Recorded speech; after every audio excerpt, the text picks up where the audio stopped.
As they approached Jerusalem at Bethphage and Bethany near the Mount of Olives, he sent two of his disciples and told them, "Go into the village ahead of you. As soon as you enter it, you will find a colt tied there, on which no one has ever sat. Untie it and bring it. If anyone says to you, 'Why are you doing this?' say, 'The Lord needs it and will send it back here right away.'" So they went and found a colt outside in the street, tied by a door. They untied it, and some of those standing there said to them, "What are you doing untying the colt?" They answered them just as Jesus had said, so they let them go. Mark 11, verse 1 to 6, CSB. They brought the colt to Jesus and threw their clothes on it, and he sat on it. Many people spread their clothes on the road, and others spread leafy branches cut from the fields. Those who went ahead and those who followed shouted, "Hosanna! Blessed is he who comes in the name of the Lord. Blessed is the coming kingdom of our father David. Hosanna in the highest heaven." Mark 11, verse 7 to 10, CSB. The next day when they went out from Bethany, he was hungry. Seeing in the distance a fig tree with leaves, he went to find out if there was anything on it. When he came to it, he found nothing but leaves, for it was not the season for figs. He said to it, "May no one ever eat fruit from you again." And his disciples heard it. Mark 11, verse 14, CSB. They came to Jerusalem, and he went into the temple and began to throw out those buying and selling. He overturned the tables of the money changers and the chairs of those selling doves, and would not permit anyone to carry goods through the temple. He was teaching them, "Is it not written, 'My house will be called a house of prayer for all nations'? But you have made it a den of thieves." Mark 11, verse 15 to 17, CSB. Early in the morning, as they were passing by, they saw the fig tree withered from the roots up.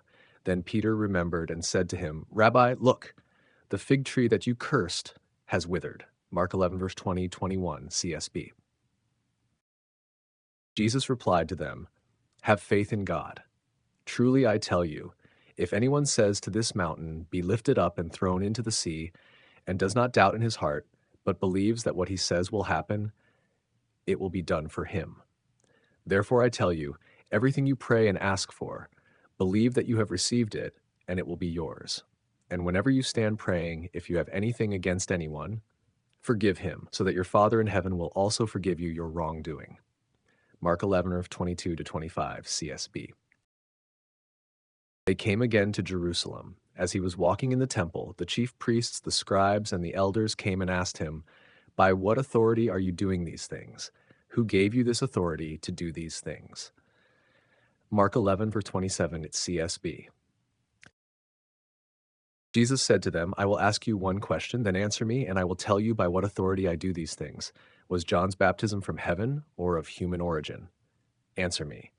Mark 11, 29 to 30, CSB. They discussed it among themselves. If we say from heaven, he will say, "Then why didn't you believe him?" But if we say of human origin, they were afraid of the crowd because everyone thought that John was truly a prophet. Mark 11, 31-2, CSB. So they answered Jesus, "We don't know." And Jesus said to them, "Neither will I tell you by what authority I do these things." Mark 11, 33, CSB. Mark 11, verse 1 to 33 in the Christian Standard Bible, CSB, encompasses several significant events and teachings in Jesus' ministry: the triumphal entry into Jerusalem, the cursing of the fig tree, the cleansing of the temple, and the questioning of Jesus' authority by religious leaders. Each event reveals profound lessons in faith, authenticity, reverence, and spiritual discernment. Here is a breakdown of the teachings and how each can be applied in daily life.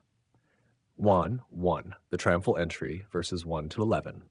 Teaching, Jesus instructs his disciples to bring him a colt, fulfilling prophecy and symbolizing his peaceful kingship, Zechariah 9, verse 9. People celebrate his arrival by laying down cloaks and branches, signifying their recognition of Jesus as the Messiah. Application in daily life.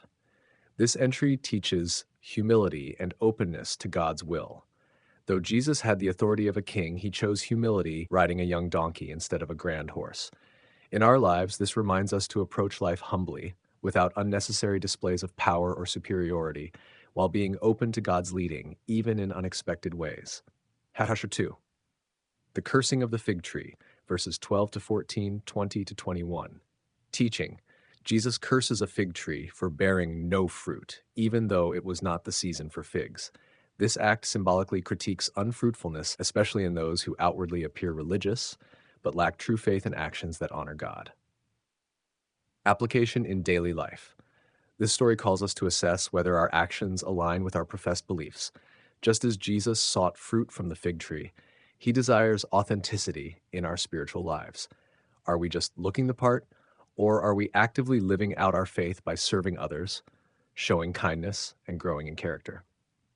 We can apply this by striving to have our actions match our beliefs and ensuring we bear fruit that reflects God's love and truth. 3. The cleansing of the temple, verses 15 to 19. Teaching. Jesus enters the temple and drives out money changers who turned a place of worship into a place of profit. He condemns their actions, declaring that God's house should be a house of prayer for all nations. Application in daily life. The temple cleansing reminds us of the importance of reverence for what is sacred and dedicating time and space for genuine worship and connection with God. In daily life, this means maintaining integrity, not letting material pursuits or personal gain corrupt our spiritual lives. It encourages us to prioritize prayer, reflection, and ethical choices over materialism and self-centered actions. For the authority of Jesus questioned, verses 27 to 33, teaching.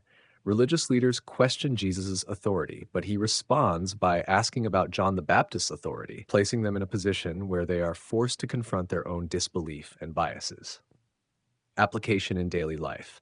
This encounter teaches us to be cautious of questioning with closed minds or hidden agendas. It reminds us to examine our motivations honestly and be open to truth. In our daily lives, this could mean approaching questions of faith and guidance with humility, avoiding a hardened or judgmental mindset. It encourages us to be open to learning and growth, rather than being defensive or dismissive when faced with spiritual challenges or truths. Summary of key lessons and daily application. Mark 11:1 to 33 offers insights on how we might live a life of integrity, authenticity, and reverence for God in today's world. 1. Humility and obedience, triumphal entry.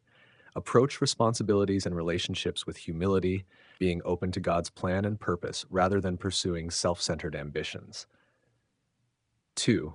Authenticity and faith, cursing of the fig tree. Ensure that actions match beliefs, producing fruit that reflects a sincere and active faith. 3. Reverence for the sacred, cleansing of the temple. Dedicate time and space for worship and honor God's presence in our lives, not allowing material pursuits to interfere with spiritual priorities. 4. Open-mindedness to truth, questioning of Jesus' authority. Seek truth with humility, avoiding defensiveness or prejudice, and be willing to grow through challenging experiences. By applying these teachings, we can strive to live a more genuine, humble, and spiritually focused life that honors God in our daily actions and attitudes.